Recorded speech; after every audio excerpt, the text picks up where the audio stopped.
Hello students, welcome to our YouTube channel Commerce with Kanaujia ma'am.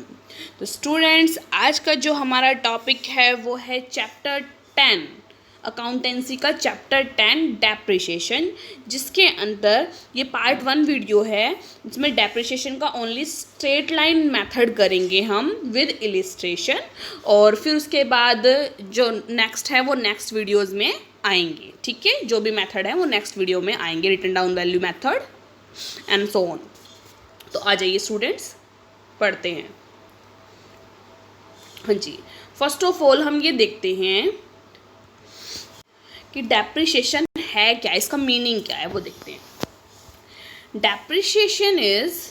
Depreciation में be defined as the permanent and continuing diminution in the quality, quantity और the value of asset. यानी कि depreciation को हम define कर सकते हैं, depreciate का मतलब कमी होना, परमानेंट एंड कॉन्टिन्यू मतलब परमानेंट मतलब हो जाना, टेम्परेरी नहीं है, परमानेंट वे में होना, कॉन्टिन्यूइंग मतलब लगातार, डिमिनिशिंग मतलब कम होना, कमी होना, इन द क्वालिटी, क्वालिटी के अंदर, क्वांटिटी के अंदर, और द वैल्यू ऑफ एसेट, कोई भी जो हमारी फिक्स्ड एसेट है उसकी वैल्यू में धीरे धीरे कमी होना, वो डेप्रिसिएशन कहलाता है। ठीक है,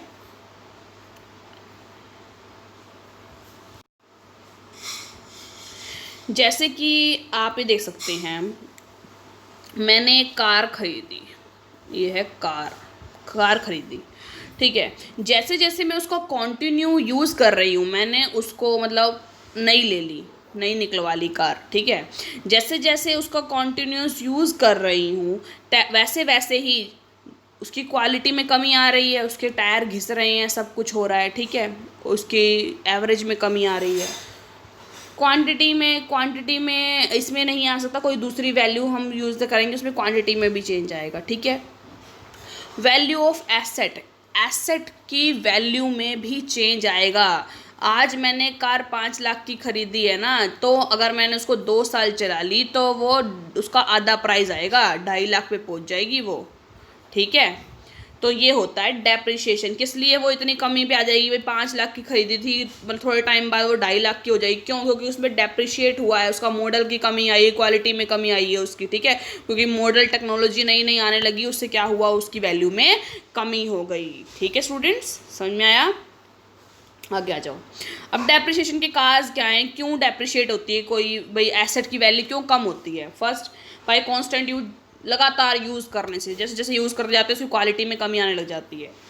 बाय एक्सपायरी ऑफ टाइम की एक्सपायरी ख़त्म होने पर, मान लो कोई कार है, उसका यूज़ इतने टाइम तक के लिए, मतलब एस्टिमेटेड लाइफ उसकी 15 साल दे रखी है, तो वो प्रॉपर टाइम ख़त्म हो गया, 15 साल ख़त्म, तो वो भी ख़त्म।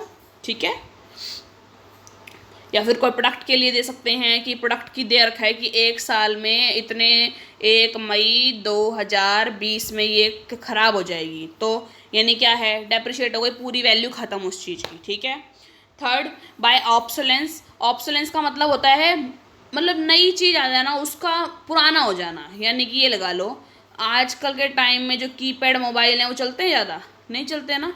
क्यों नहीं चलते? क्योंकि नई टेक्नोलॉजी आ गई, टच वाले हम यूज़ करते हैं, इसलिए ये होता है ऑब्सोलेंस। इस वजह से भी डेप्रिशिएट हो जाती है। आज मतलब उसकी वैल्यू, जो कीपैड वाला मोबाइल था उसकी वैल्यू एक टाइम पे बहुत ज़्यादा हुआ करती थी, लेकिन आजकल के टाइम में उसकी कोई वैल्यू नहीं है, उसकी वैल्यू बिल्कुल डेप्रिशिएट हो चुकी है, कुछ भी नहीं बची, थोड़ी बहुत बची है। ठीक है, तो उसे क्या कहते हैं, बाय ऑब्सोलेंस।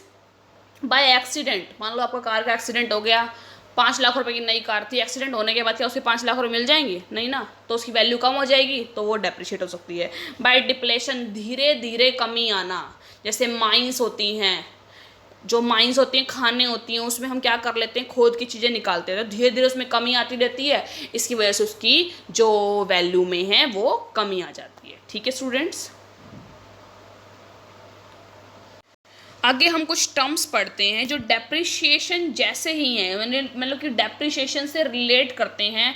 ये चारों टर्म्स लिख रखी है, यहाँ पे दिख रही होगी आपको। इन चारों टर्म्स का मीनिंग एक ही है, मतलब कमी होना। डेप्रिशिएशन का मीनिंग होता है कमी होना, ऐसे डिप्लेशन का मीनिंग भी कमी होना होता है, डिलैपिडेशन का मीनिंग भी कमी होना होता है, और अमोर्टाइजेशन का मीनिंग भी कमी होना होता है। ठीक है, इन तीनों का रिलेटेड हैं ये डेप्रिशिएट से कि कम होने से, बट फिर भी जो चारों का मीनिंग है वो अलग अलग है। तो ये जो टर्म्स है ना, ये जो नेट एस्पिरेंट्स जो भी नेट के लिए तैयारी कर रहे होंगे उनके लिए इंपॉर्टेंट है। इससे रिलेटेड क्वेश्चन आपका आ सकता है, क्योंकि क्वेश्चंस क्या आते हैं, यहीं से घुमा फिरा के आते हैं, बुक्स में ही आपके घुमा फिरा के क्वेश्चन पूछे जाते हैं। तो ये जो चारों टर्म्स हैं ये नेट एस्पिरेंट्स के लिए इंपॉर्टेंट हैं। देखिए स्टूडेंट्स, डेप्रीशिएशन का मीनिंग होता है कि एसेट में कमी होना, यही होता है किसी भी चीज़ में यानी कि एसेट में कमी होना प्रॉपर तरीके से, वो डेप्रीशिएशन कहलाता है। लेकिन डिक्रीज इन टेंजिबल और फिजिकल एसेट, जो एसेट हमें दिख रही है, जिसको हम टच कर सकते हैं, जिसको हम फील कर सकते हैं, ऐसी एसेट के अंदर अगर कोई डिक्रीज आता है, उसके वैल्यू में कमी आती है, तो उसे हम डेप्रिशिएशन बोलते हैं। ठीक है स्टूडेंट्स, और आगे देखो, डेप्लेशन बोलते हैं कोई भी नेचुरल रिसोर्सेज हैं, यानी कि खाने हैं, खदाने हैं, ऑयल के रिसोर्सेज हैं, ठीक है, माइंस हैं, क्या, माइंस, ऑयल रिसोर्सेज, ठीक है, कोई भी ऐसी जो नेचर से हमें मिला है उसके अंदर हम धीरे धीरे क्या कमी करते जा रहे हैं, तो उसके अंदर जो डिक्रीज आ रहा है वो डिप्लेशन कहलाता है। क्या कहलाता है? डिप्लेशन। समझ में आया स्टूडेंट कि टेंजिबल और फिजिकल एसेट जो हमने खरीदी है उसके अंदर कोई डिक्रीज है तो वो डेप्रिशिएशन कहलाएगा। अगर कोई नेचुरल रिसोर्सेज है उसमें कमी आ रही है तो वो डिप्लेशन कहलाएगा। और लीज्ड एसेट, देखो आप बताती हूँ एक मिनट स्टूडेंट्स, अगर आपने कोई अपनी एसेट किसी के पास लोन के रूप में एज अ लोन लीज रखी हुई थी, रखते हैं ना हम, प्लेज करते हैं, जिसको प्लेज हमने पढ़ते हैं बिजनेस लॉ के अंदर, प्लेज पढ़ते हैं, उसके अंदर आता है ना, तो हमने अगर कोई एसेट अपनी लीज रखी है, किसी के पास गिरवी रखी है, तो उस एसेट में जो भी कमी आती है, यानी उसके पास पड़ी मान लो 2 साल के लिए मैंने चीज़ें गिरवी रखी है, ठीक है, तो उस एसेट में पड़ी या तो उसने कंटिन्यूस यूज़ कर लिया उस चीज़ का, जिसको मैंने एसेट वैसे यूज़ नहीं कर सकते लेकिन फिर भी उसने यूज़ कर लिया, और फिर उस एसेट में कोई कमी आई है, उसकी एसेट की वैल्यू में कमी आई है, उसे बोलते हैं डिलैपिडेशन। क्या बोलते हैं? डिलैपिडेशन। ठीक है स्टूडेंट्स, तो लीज्ड एसेट में और जो भी एसेट में कमी आएगी उससे कोई लॉस होगा ना, तो वो वही पे करेगा जिसके पास वो लीज पर रखी हुई थी। ठीक है स्टूडेंट्स, ये याद रखना। और फोर्थ, अमोर्टाइजेशन। देखो टेंजिबल एसेट्स के लिए सारे आ गए, डेप्रिसिएशन कमी उसके अंदर, और इनटेंजिबल एसेट जो हमें दिखती नहीं है, जिसको हम टच नहीं कर सकते, ऐसी एसेट में कोई डिक्रीज होता है तो उसको अमोर्टाइजेशन बोलते हैं। जैसे कि कोई पेटेंट्स है उसमें कमी आ गई, गुडविल की वैल्यू कम हो गई, कॉपीराइट्स की वैल्यू कम हो गई, तो उसको हम बोलते हैं अमोर्टाइजेशन। समझ में आया? टेंजिबल एसेट्स में डिक्रीज होगा तो क्या बोलेंगे स्टूडेंट्स? डेप्रिसिएशन। नेचुरल रिसोर्सेज में अगर डिक्रीज आएगा तो डिप्लेशन। लीज्ड एसेट में अगर डिक्रीज आएगा तो डिलैपिडेशन, और इंटेंजिबल एसेट्स में कोई भी कमी आएगी तो उसे अमोर्टाइजेशन। ठीक है स्टूडेंट्स, चलो अब आगे पढ़ते हैं। ऐसे फैक्टर्स जो अमाउंट ऑफ डेप्रिसिएशन को क्या करते हैं? डिटरमाइन करते हैं। तो देखिए कौन कौन से फैक्टर हैं जो डेप्रिसिएशन के अमाउंट को डिटरमाइन करेंगे, क्योंकि डेप्रिसिएशन निकालने के लिए, डेप्रिसिएशन का अमाउंट निकालने के लिए कौन से फैक्टर यूज़ किए जाते हैं? First, total cost of asset. Asset की टोटल कॉस्ट होगी, यानी एसेट मान लो आई है 50,000 की, और 10,000 रुपये उसका इरेक्शन का खर्चा लग गया, 10,000 में भाड़ा भी आ गया, ठीक है, उसको लगवाने का खर्चा भी आ गया, सब चीज़, तो टोटल कॉस्ट कितना हो गई फिर एसेट की? 60,000 रुपये, ये प्लस में ये 60,000 रुपये। ठीक है स्टूडेंट्स, और estimated useful life of asset, कि हमने एस्टिमेट किया हुआ है इस एसेट की यूजफुल लाइफ कितनी है, कितनी बोलते, जैसे जितना भी एस्टिमेशन आया है 15 ईयर है, 10 ईयर है, ऐसे ईयर्स के अंदर होती है। ठीक है। थर्ड, एस्टिमेटेड स्क्रैप वैल्यू, यानी कि अगर उसकी 10 साल की क्या है, एस्टिमेटेड ईयर है, मतलब उसकी यूजफुल लाइफ है 10 साल की, तो 10 साल बाद उसकी स्क्रैप वैल्यू क्या बचेगी? स्क्रैप वैल्यू क्या बचेगी, रेजिडुअल वैल्यू क्या बचेगी उसकी, वो हो गई स्क्रैप वैल्यू। ठीक है स्टूडेंट्स।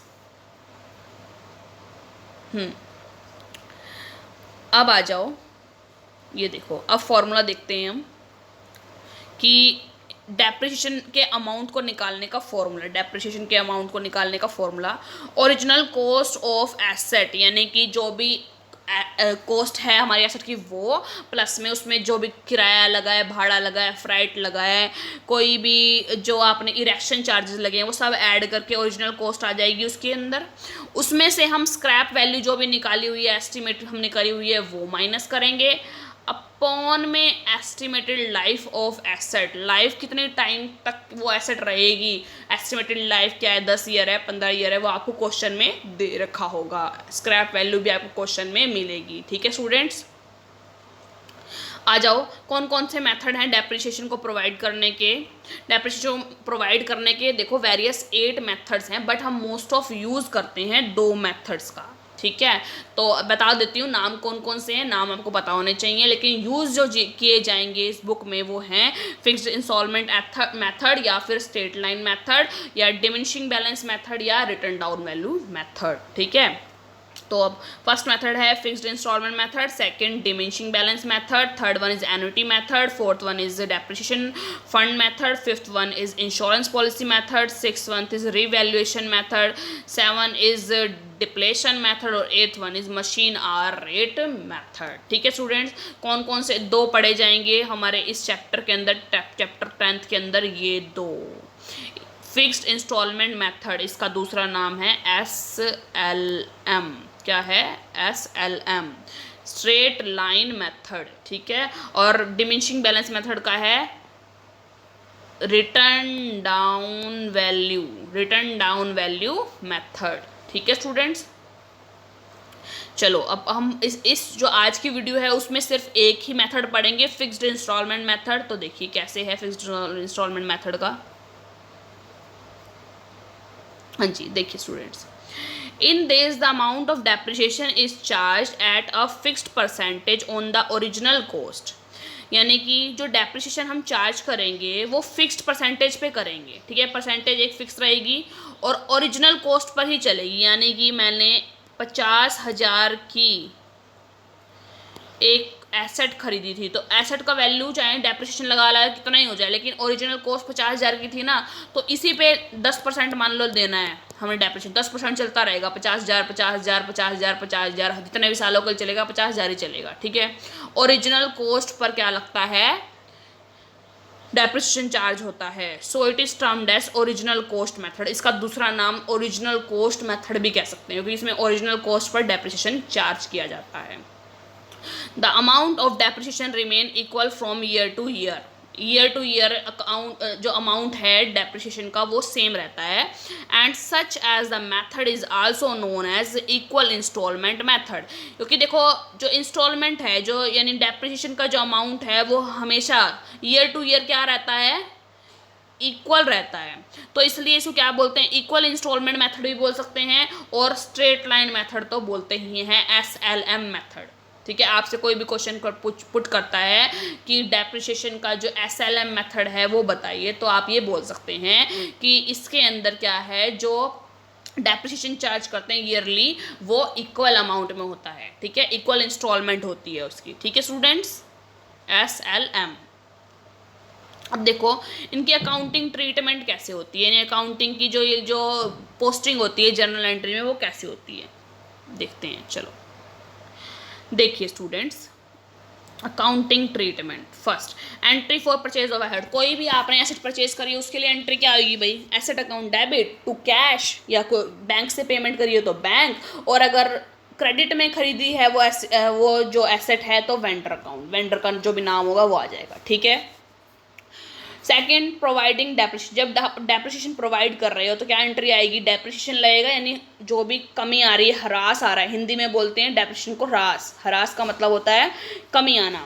डेप्रिसिएशन अकाउंट डेबिट, किस में कमी आ रही है, एसेट के अंदर, टू एसेट अकाउंट। ठीक है, third entry for amount released on sale of asset, आपने एसेट बेची है तो आपको क्या मिला है, पैसे मिले हैं, उससे अमाउंट मिला है, तो उसके लिए क्या करेंगे, आपके पास पैसा आया है तो या तो कैश आई होगी या बैंक में अमाउंट आया होगा, तो bank account debit to asset, कहाँ से आया है, एसेट अकाउंट से, क्या आया, कैश आया, कहाँ से आया, एसेट से। ठीक है स्टूडेंट्स, ये समझ में आ गया। आगे फोर्थ एंट्री देखते हैं।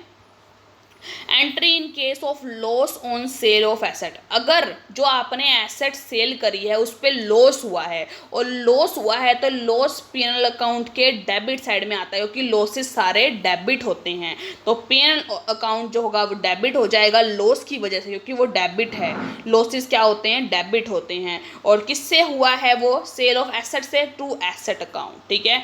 और अगर ये लॉस की जगह प्रॉफिट हो जाएगा, entry in case of profit on the sale of asset, profit होगा तो प्रॉफिट क्या होते हैं, यानी इनकम सारी क्या होती है? क्रेडिट होती है। तो प्रॉफिट एंड लॉस अकाउंट को क्रेडिट कर देंगे, एसेट अकाउंट को डेबिट कर देंगे, तो प्रॉफिट एंड लॉस अकाउंट को क्रेडिट कर देंगे। समझ में आया स्टूडेंट्स? ये थी हमारी जनरल एंट्रीज इनके बिहाफ पे, डेप्रिसिएशन लगाने के बिहाफ पे। ठीक है स्टूडेंट्स, अब हम करेंगे क्या करेंगे? एक इलिस्ट्रेशन करेंगे डेप्रिसिएशन का एसएलएम मेथड से। ठीक है, फिक्स्ड कॉस्ट मेथड से।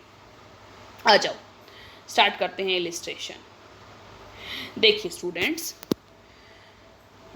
आई होप दिख रहा होगा आपको, दिख ही रहा होगा आराम से। हाँ जी स्टूडेंट, देखिए on 1 April 2009 Atul glass limited purchased a machine for 90,000 and spent 6,000 on it's garage and 4,000 on it's erection. देखो मतलब उसका किराया भाड़ा जो भी है वो 6,000 रुपये लगाया, 6,000 रुपये पे किया, और जो इरेक्शन है उसको लगवाने के चार्जेस, मशीन को फिक्स्ड करवाने के, इंस्टॉल करवाने के चार्जेस 4,000 रुपये पे करे। तो मशीन कितने रुपए की? ओरिजिनल कॉस्ट कितने की हो गई भाई? 90,000 रुपये की मशीन थी। 6,000 रुपये आपने क्या दिया? कैरेज दिया। 4,000 रुपये इरेक्शन के लगे, तो 1,00,000 रुपये की ओरिजिनल कॉस्ट हो गई। ठीक है स्टूडेंट, समझ में आ गया? चलो इसको रब कर देते हैं। हाँ जी, तो यहाँ पे आप देख रहे हो कि 1,00,000 रुपये क्या हो गई? इसकी ओरिजिनल कॉस्ट हो गई। आगे देखो क्या है। On the date of purchase it was estimated that the effective life of the machine will be 10 years. यानी कि हमें क्या पता चल गया कि भाई जब मैंने वो एसेट खरीदी तो ये पता चला कि जो उसकी इफेक्टिव लाइफ है वो 10 साल तक की हो सकती है। तो यानी कि जो एस्टिमेटेड लाइफ क्या हो गई, जो मतलब डेप्रिसिएशन निकालने के लिए हमें एक ओरिजिनल कॉस्ट पता चल गई 1,00,000 रुपये की थी। ओरिजिनल कॉस्ट पता चल गई 1,00,000 रुपये की। ठीक है, और हमें एस्टिमेटेड लाइफ पता चल गई 10 ईयर की। ठीक है, स्क्रैप वैल्यू भी दे रखी है 20,000 की, स्क्रैप वैल्यू भी दे रखी है 20,000 की। अब तो क्या करना है? बस फॉर्मूला पुट करना है, डेप्रिसिएशन का अमाउंट निकाल लो। तो आ जाओ फिर एक बार पहले निकाल लेते हैं। देखो एनुअल डेप्रिसिएशन निकाल रखा है, ये देखो, cost of asset minus scrap value, यानी original cost of asset minus total cost of asset minus scrap value upon में एस्टिमेटेड लाइफ ऑफ एसेट्स, ये दे रखा है। तो देखो कॉस्ट ऑफ एसेट क्या पड़ा? 1,00,000 रुपये अभी हमने निकाला था। स्क्रैप वैल्यू दे रखी है 20,000 रुपये की, ये रही, और एस्टिमेटेड लाइफ दे रखी है 10 साल का। तो ये निकाल के सॉर्ट आउट करके 8,000 रुपये आ गए ईयरली अमाउंट। ठीक है, तो यानी 8,000 रुपये की फिक्स्ड इंस्टॉलमेंट में जितने साल के बिल लगाना होगा उतने साल के लिए हम लगा देंगे। आगे देखो, और रेट ऑफ डेप्रिसिएशन कैसे निकलती है? देखो अमाउंट ऑफ डेप्रिसिएशन जितना भी आया है 8,000 रुपये आया है, अपॉन में टोटल कॉस्ट ऑफ एसेट कितनी है? 1,00,000 रुपये की, ये रही, और इनटू में 100 से मल्टीप्लाई कर देंगे, क्योंकि परसेंटेज में निकालना है हमें। 8% आ गई। क्या आ गई? रेट ऑफ डेप्रिसिएशन 8%, यानी 8% से हम लगा रहे हैं हर साल डेप्रिसिएशन। ठीक है स्टूडेंट्स, समझ में आई ये चीज़? अब देखो आगे क्वेश्चन करते हैं, एक बार रब कर लेते हैं इसको ताकि आसानी से आपको समझ में आ जाए। हाँ जी स्टूडेंट, देखिए आगे देखो क्या बोलता है ये, prepare machine account and depreciation account. आपको मशीन अकाउंट भी बनाना है जिसमें डेप्रिसिएशन लगाना है, और फिर लास्ट में वो डेप्रिसिएशन उठा के डेप्रिसिएशन अकाउंट भी बनाना है। सेम वही ऊपर से डेप्रिसिएशन उठा लेंगे और फिर नीचे जाके डेप्रिसिएशन अकाउंट बना देंगे। 4 साल के लिए बनाना है। Provide depreciation on fixed instalment method से बनाना है। Accounts are closed on 31 March every year. 31 मार्च को हर साल आपके अकाउंट क्या करते हैं? क्लोज होते हैं। तो यानी फाइनेंशियल ईयर आपका क्या है? 1 अप्रैल से 31 मार्च तक। ठीक है स्टूडेंट्स, चलो अब स्टार्ट करते हैं सॉल्यूशन।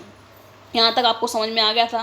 हमने एनुअल डेप्रिसिएशन निकाल लिया 8,000 रुपये का, और रेट निकाल दी 8% की। ठीक है, अब आ जाओ मशीन अकाउंट बनाते हैं। मशीन अकाउंट में देखो मशीन कब खरीदी? 1 अप्रैल को। तो यहाँ देखो machine account debit to bank account कितने? 90,000 रुपये, और टू बैंक अकाउंट जो एक्सपेंसेस पे करें 6,000 रुपये और 4,000 रुपये, 1,00,000 रुपये की हो गई। 1 अप्रैल को आई। अब ये था 1 अप्रैल 2009, तो यानी 1 साल बाद उसके क्या लगेगा, डेप्रिसिएशन। तो 31 मार्च 2010 को उस पर डेप्रिसिएशन लगाया 8,000 रुपये का, हमने जो निकाल रखी है वही इंस्टॉलमेंट देनी है 8,000 रुपये की। उसकी वैल्यू रह गई 92,000 की, बैलेंस CD, ठीक है। अब बैलेंस BD में ले आओ उसको, ये था 92,000 रुपये, ठीक है। अब ये 1 अप्रैल 2010 को है, यानी 1 साल बाद, यानी 2011, 31 मार्च 2011 को फिर डेप्रिसिएशन लगेगा। ये देखो लग रहा है 31 मार्च को लग रहा है, 31 मार्च 2011 को डेप्रिसिएशन लग रहा है ना। कितना, वही 8,000 रुपये का लगेगा, क्योंकि फिक्स्ड इंस्टॉलमेंट है। 84,000 रुपये की वैल्यू रह गई इसकी। 84,000 रुपये को बैलेंस BD करके यहाँ ले आओ, ले आए। फिर 2011 से 2012, 31 मार्च 2012 को फिर डेप्रिसिएशन लगेगा उसके ऊपर, लग रहा है 8,000 रुपये का, ये रहा, ठीक है। 76,000 रुपये आ गए, उसकी वैल्यू रह गई रेजिडुअल वैल्यू। कितने, 76,000 रुपये रेजिडुअल वैल्यू को बैलेंस BD करके ले आए। अब 4 ईयर्स के लिए लगाना था, 1 साल का लग गया, ये रहा 1, 2 साल का लग गया, ये दूसरा 2, और ये 3 साल का लग गया। चौथे साल का बचाना है, यानी चौथे साल का और लगाना है। तो 76,000 की वैल्यू रह गई है। 76,000 की वैल्यू में 8,000 रुपये और लगा दो। कब, ये 2012 के में बची है रेजिडुअल वैल्यू, 2013 में 31 मार्च को लगा दो, ठीक है स्टूडेंट्स। तो ये क्या बच गया, तो ये 4th ईयर का भी डेप्रिसिएशन यहाँ पर लगा दो। तो फिर ये लगाकर इसकी वैल्यू बचेगी 68,000 रुपये। देखो रेजिडुअल वैल्यू यहाँ पर लिख रखी है 68,000 रुपये, देखो रब करके ये यहाँ 68,000 रुपये बचती है, और 68,000 रुपये की लास्ट में वैल्यू 4 साल बाद बच गई। ये बैलेंस BD में कर दो ट्रांसफ़र। 1 अप्रैल 2013 को जो 1 लाख की मशीनरी थी उसकी वैल्यू बचती है 68,000 रुपये। समझ में आया स्टूडेंट्स। ये हमने 4 साल का मशीन अकाउंट बना दिया। अब ऐसे ही 4 साल का डेप्रिसिएशन अकाउंट और बना दो। कुछ भी नहीं करना आपने, क्या करना है, depreciation account debit to machine account, ऐसे लगाते हैं ना। डेप्रिसिएशन अकाउंट डेबिट होता है, जो भी एसेट के अकाउंट क्रेडिट होता है। तो depreciation account debit to machine account 8,000 रुपये 31 मार्च 2010 को लगा है। और फिर ये इसी साल में इसी तारीख को क्या कर दो, प्रॉफिट एंड लॉस में भेज दो, ठीक है। प्रॉफिट एंड लॉस के डेबिट साइड में जाएगा ये, क्योंकि ये क्या है, एक्सपेंस है, ठीक है। तो देखो आगे 31 मार्च, ये 2011 में, 31 मार्च 2010 में, ये 11 में मशीनरी अकाउंट 8,000 रुपये, ये 12 में 8,000 रुपये, और ये 13 में 8,000 रुपये। 4 सालों का यहाँ डाल दोगे और उनको सीधा सीधा उसी डेट को ट्रांसफ़र करते जाओगे statement of profit and loss account में। समझ में आ गया स्टूडेंट्स। कुछ भी नहीं करना डेप्रिसिएशन अकाउंट में। तो भाई 31 मार्च 2010, 2011, 2012, 2013 में उसकी डेप्रिसिएशन अकाउंट को डेबिट करोगे, मशीनरी अकाउंट को, मशीन अकाउंट को क्या करोगे, क्रेडिट करोगे उसी की डेप्रिसिएशन अकाउंट में। डेबिट साइड में लिखते जाएंगे, क्योंकि उसको डेबिट करना है इसलिए उसी अकाउंट में डेबिट साइड में लिखते जाएंगे, ठीक है। और उसको फिर वहीं उसी डेट को ट्रांसफ़र करते जाएंगे प्रॉफिट एंड लॉस अकाउंट में, ठीक है स्टूडेंट। समझ में आया। तो इस जो वीडियो के अंदर हमने क्या पढ़ा, डेप्रिसिएशन का मेथड पढ़ा, कि डेप्रिसिएशन का फॉर्मूला पढ़ा कैसे लगाते हैं, और फिर इलिस्ट्रेशन के साथ में ये समझा कि डेप्रिसिएशन का स्ट्रेट लाइन मेथड कैसे को यूज़ करके कैसे हम एसेट का अकाउंट बनाते हैं और डेप्रिसिएशन का अकाउंट बनाते हैं, ठीक है स्टूडेंट्स। आई होप आपको ये वीडियो समझ आई होगी। अगर वीडियो अच्छी लगी आपको तो कमेंट सेक्शन में ज़रूर बताएं। Thank you students.